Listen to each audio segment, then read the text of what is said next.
Rural మండలంలోని గ్రామ పంచాయతీలకు గత 14 సంవత్సరాలుగా ఎన్నికలు జరగనందున ప్రత్యేక అధికారి పాలనలో ప్రజలకు సరైన సేవలు అందడం లేదని రూరల్ నియోజకవర్గ బీజేపీ నాయకులు ఆవేదన వ్యక్తం చేశారు.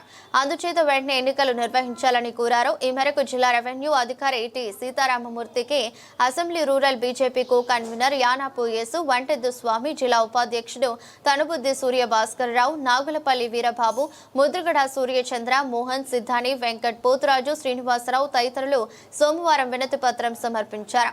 పంచాయతీల్లో పాలక వర్గాలు లేనందున అభివృద్ధి కుంటుపడటమే కాకుండా అవినీతి విలయ తాండవం చేస్తుందని పేర్కొన్నారు. ముఖ్యంగా పారిశుద్ధ్య సమస్యలు వేధిస్తున్నాయని పేర్కొన్నారు. కేంద్ర ప్రభుత్వం నుండి వివిధ పథకాల ద్వారా పెద్ద ఎత్తున నిధులు వస్తున్నప్పటికీ గ్రామాలలో సమస్యలు పరిష్కారం కావటం లేదని ప్రస్తావించారు. ముఖ్యంగా పంచాయతీ పాలక వర్గాలు లేనందున కేంద్రం నుంచి వచ్చే ఆర్థిక సంఘం నిధులు పూర్తి స్థాయిలో విడుదల కావటం లేదని చెబుతున్నారని వారు పేర్కొన్నారు. పాలక వర్గాలు ఉంటే జవాబుదారీతనం ఉంటుందని, అందుకే సత్వరమే స్థానిక సంస్థల ఎన్నికలు నిర్వహించాలని కోరారు. ఈ సందర్భంగా యానాపు యేసు మాట్లాడుతూ అన్ని పంచాయతీలలోనూ అవినీతి బాగోతాలు వెలుగులోకి రావటం పరిపాటిగా మారిందన్నారు. ఈ రోజున జిల్లా కలెక్టర్ కార్యాలయంలో రాజమండ్రి రూరల్ సంబంధించిన ఏదైతే పంచాయతీ సిబ్బందులు ప్రజలు పడుతున్న ఇబ్బందుల్ని వారి దృష్టి తీసుకెళ్ళాం.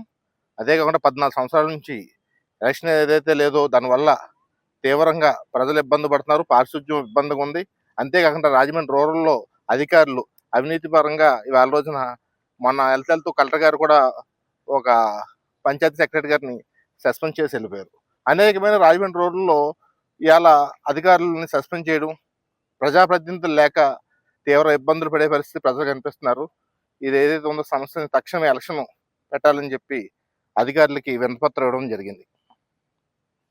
10 గ్రామాలలో కూడా రాజమండ్రి కార్పొరేషన్లో విలీనం చేయటం అనేటువంటి అంశంతో అటు విలీనం ప్రక్రియ పూర్తవక ఇటు గ్రామ పంచాయతీలుగాను పూర్తి స్థాయిలో కొనసాగకుండా అధికారుల పర్యవేక్షణలో అంటే ప్రత్యేక అధికారి పాలనలోనే ఈ గ్రామాలన్నీ కూడా గత 14 సంవత్సరాలుగా అభివృద్ధికి నోచుకోక కనీసం పారిశుద్ధ్య సమస్యలు కూడా పరిష్కారం చేసి ప్రజలకి కనీసమైనటువంటి పాలన అందించకుండా ఇవాళ ఇబ్బంది పడుతున్న పరిస్థితి ఉంది. ఇటీవల కాలంలో నరేంద్ర మోడీ గారు ప్రధానమంత్రి అయిన తర్వాత కేంద్రం నుంచి మన గ్రామ పంచాయతీలకి ఇతోధికంగా నిధులు వస్తున్నాయి. అనేక రకాల పథకాల ద్వారా మరి గ్రామ పంచాయతీ కోసం నిధులు ఏవి కూడా సద్వినియోగం అవుతున్నట్టు కనపట్ల. ఆ నిధులన్నీ కూడా సక్రమంగా వినియోగించి మరి గ్రామాలను అభివృద్ధి చేస్తే ఈ పాటి గ్రామాలన్నీ కూడా మంచి అభివృద్ధితో ఉండాలి. ఓ పక్కన అవినీతి, రెండో పక్కన బాధ్యతారాహిత్యం. ఎవ్వరూ కూడా ఏ అధికారి కూడా వారి యొక్క విధుల్ని మరి బాధ్యతగా చేస్తున్నట్టు కనపట్లేదు. అంతా నిర్లక్ష్యం రాజ్యం వెళ్తోంది.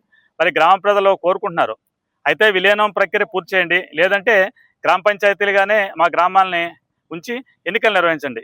ఏదేమైనప్పటికీ కూడా రానున్నటువంటి ఎన్నికల వాతావరణంలో మా గ్రామ పంచాయతీలకు కూడా ఎన్నికలు నిర్వహించాలి. మా గ్రామంలో ఈ తాగునీటి సమస్యలు కానీ, పారిశుద్ధ్య సమస్యలు కానీ, ఇతర ఏ సమస్యలు కూడా లేకుండా ప్రజలకి మంచి పాలన అందేలాగా, వాళ్ళకి నచ్చినటువంటి పాలకులను ఎంచుకునేలాగా అవకాశం కల్పించాలని చెప్పి ప్రజలంతా కోరుతున్నారు. అదే విషయాన్ని భారతీయ జనతా పార్టీ తరఫున మేము ఈవేళ జిల్లా కలెక్టర్ గారికి తెలియపరచడానికి ఇక్కడికి వచ్చాం.